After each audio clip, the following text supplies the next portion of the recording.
สบายดีพี่น้อง เดี๋ยววันนี้พวกเราจะมาฟังพระคำของพระเจ้าร่วมกัน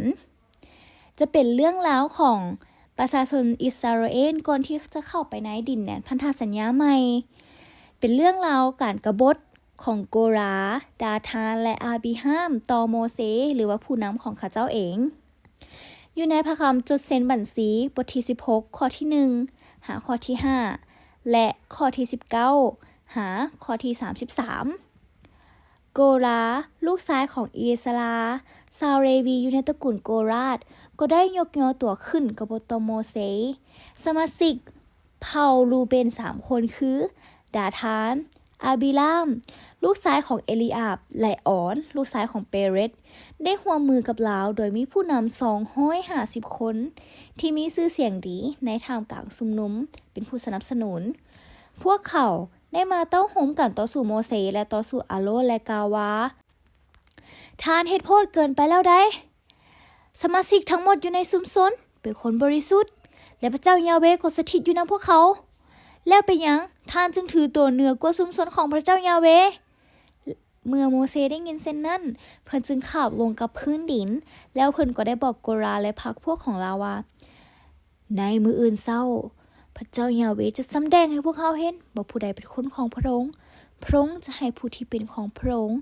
คือผู้ที่พระองค์ได้เลือกนั้นยับเข้าใกล้พระองค์ที่แทนบูชาข้อที่19แล้วโกราก็ร่วมพรรคพวกของตนมายืนประเสริญหน้ากับโมเสสและอาโรน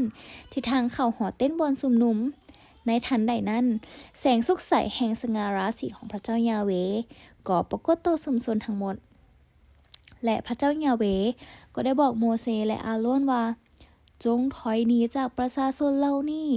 เฮาจะทำลายพวกเขาเดี๋ยวนี้แต่โมเสสและอาโรนขาบลงพื้นดินทูลว่าโอ้ข้าแต่พระเจ้าองค์เป็นพระเจ้าแห่งจิตวิญญาณทั้งหมดของมนุษย์เมื่อคนผู้เดียวเฮ็ดบาปพระองค์จะกดให้ชุมชนทั้งหมดหรือพระเจ้ายาเวห์ตอบโมเสสว่าบอกให้ประชาชนย้ายหนีจากเต็นท์ของโกรา ดาธานและอาบิลามเดี๋ยวนี้แล้วโมเสสติดตามด้วยบรรดาผู้นำของชาติอิสราเอลก็ได้ไปหาดาธานและอาบิลามเพิ่นได้บอกประชาชนว่า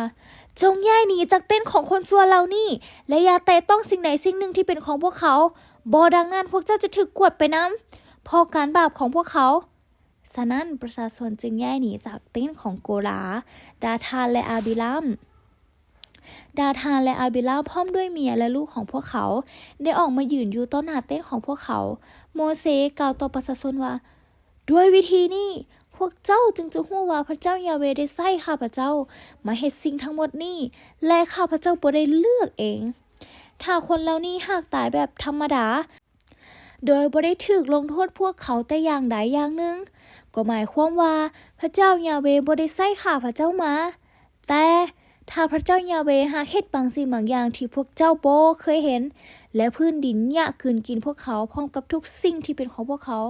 เพื่อให้ลงไปสู่แดนมรณะพวกเจ้าก็จะรู้ว่าคนพวกนี้ได้หมิ่นประมาทเหยียบย่ำพระเจ้ายาเวห์ไปเสียแล้ว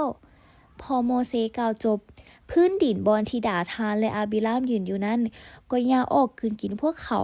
และครอบครัวพร้อมพรรคพวกของโกราและสิ่งของทั้งหมดของพวกเขา